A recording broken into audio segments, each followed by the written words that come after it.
I'm here to cook up one of my favorite fall-inspired desserts. Now, you don't need a pen, just check out wishfarms.com and the whole recipe is there.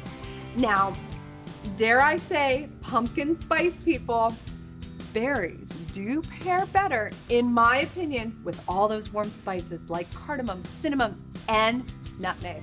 And so I've done that very thing, cooked up Wish Farms berries, blueberries, strawberries, raspberries, all of them cooked up with a little sugar or Florida honey. And I added some lemon, cardamom, cinnamon, and voila. Now we're gonna build the dirt cakes.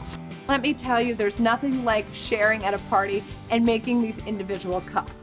So you can get these little garden supply store finds and build your cakes. I've made angel food, but you can also do a pound cake, cut it up, and then add it to your garden pots.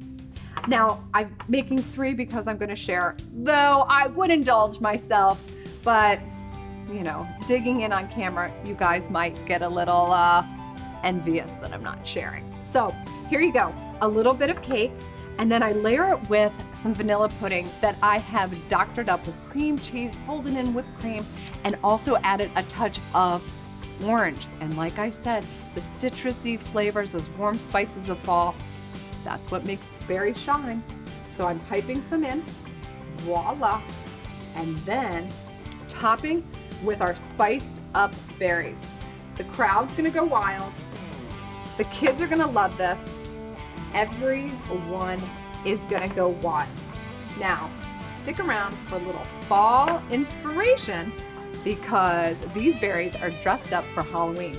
Oh, did I say dirt cake? That's right.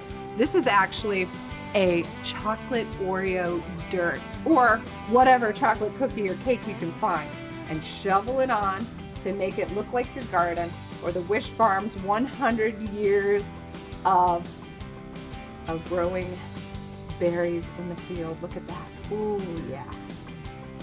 Now, dressed up berries. Did you see? Look at how cute these are. You dip your strawberries in orange candy melt and you can pipe on the ribbing of a pumpkin. But I think the cutest thing is when you add these little pops of mint. This one is an orange mint from my garden.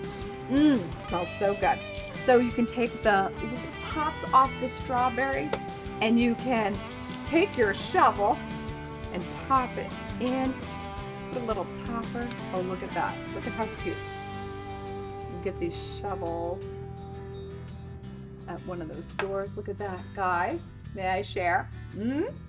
Well, if you can't taste through the screen, let me tell you, we have shared the recipe at wishfarms.com. So tune in for some more recipes we're gonna be sharing all fall. I'm Chef Emily Ellyn, and I'm cooking up fun at Wish Farms. See you on the next one.